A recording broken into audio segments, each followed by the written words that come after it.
Hello everyone, this is Dawn with the Twice Sheared Sheep and welcome to Technique Thursdays! Yay!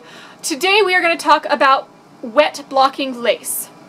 So this is an Emily Dickinson shawl that I finished yesterday. It is a garter stitch shawl, and as you can see this was I think almost 400 yards, and it is kind of tiny. It just barely wraps around me here and is not going to be the size that I need it to be. Now, the amazing thing about wet blocking lace is things grow, and stitches that may look uneven or wonky or weird will all of a sudden be beautiful. So even if you're not going to be wet blocking a lace item, you can also wet block a sweater or something else, and that will help even out your stitches. It's like the magic eraser of the knitting world. So, what we're going to need today is you're going to need a surface to pin to. You can use your floor, you can use your bed, you can use those foam mats that you can get at the store. Today I'm going to be using some foam mats on my kitchen table, but I've done them on my floor a lot. Unfortunately, I have cats running around and they seem to think that laying on the wet project on the floor would be a really great idea. So we're not going to do that today. So you need something to pin to. You need some T-pins, or pins that have a large head so that they don't get lost in your knitting.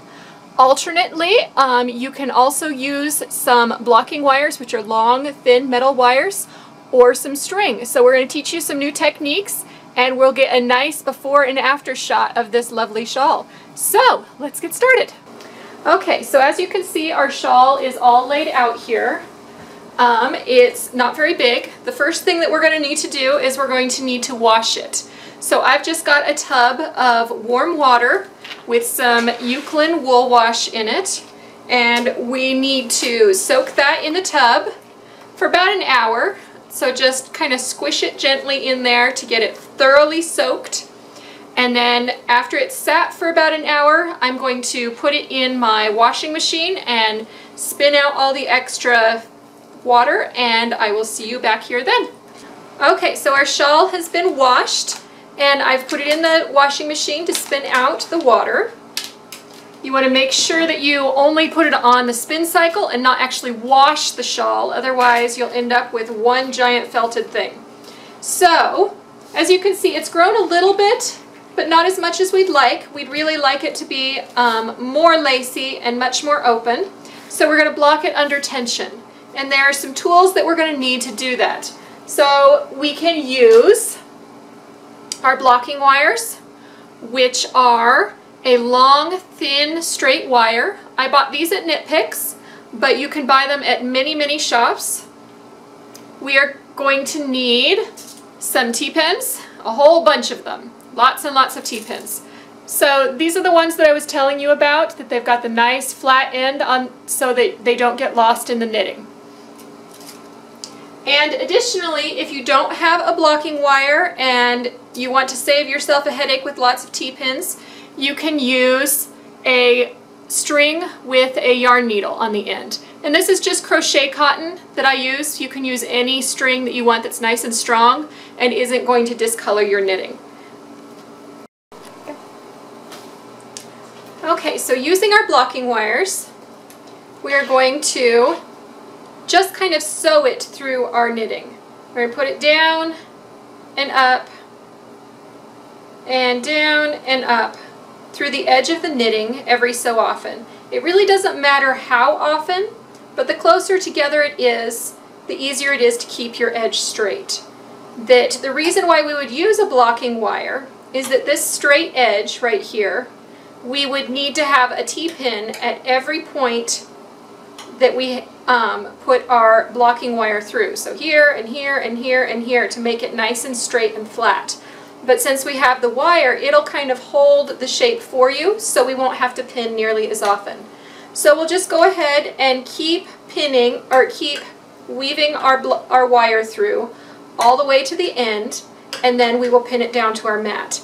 If we were using a blocking wire for points of our right here, for the points of our pretty edges, then we would just put the blocking wire through the very tips of the points, like so. And then when we pin it down, it will stretch it out nice and tight like so. Okay, so you can see that we've got it woven through our edge here.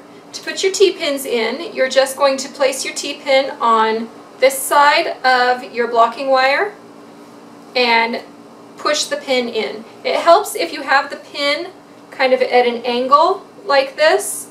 That way when this gets pulled against from our pulling it tight, this wire doesn't have anywhere to go, that this pin is going to hold it steady.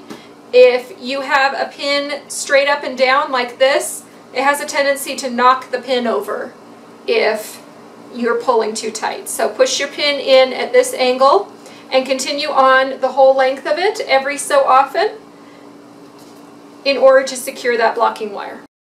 Okay, to pin our points, we're just going to use straight up T-pins, and we're going to pull that edge as tight as we can. We want it to open up really big, and then again, put your T-pin in at an angle to hold that tension. That not all blocking you want to do under tension, but lace, it depends on how open you want it, but if you fear or you're worried, just know, no pain, no gain. You never got beautiful, beautiful points unless you were willing to really stretch them.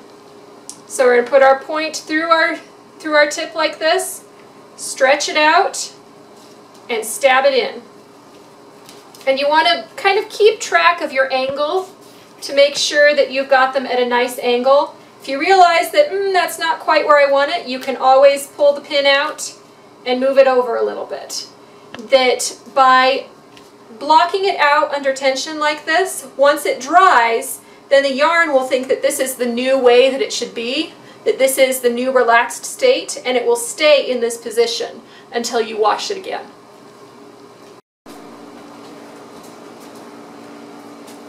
Okay, so another handy tool to have around when blocking is to have a squirt bottle full of water, that if it's taking you a long time to pin all of these little points and to put in all the things, that your shawl can get a little bit dry and then it won't stretch as well.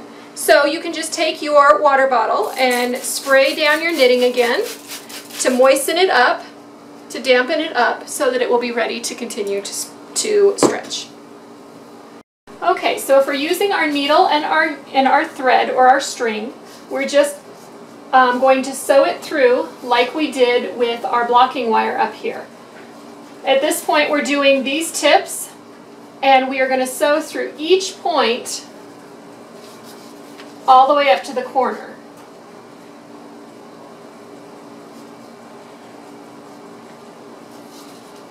That when we get to the corner, we're going to tie our string so that it's nice and tight. And then we're going to pull our string as if it were a blocking wire to go ahead and get all of these points taut all at once without needing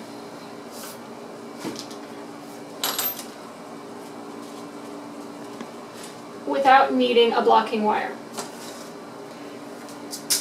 So you see, if I pull my string right here, it pulls all of those points nice and tight. So I'll go ahead and put a pin here, again holding my string, and then a pin up here. Now the benefit of a blocking wire over the string is, as you can see, the string does not keep it quite as straight as a blocking wire would. But it is still about 100 times faster than putting a pin in every single tip.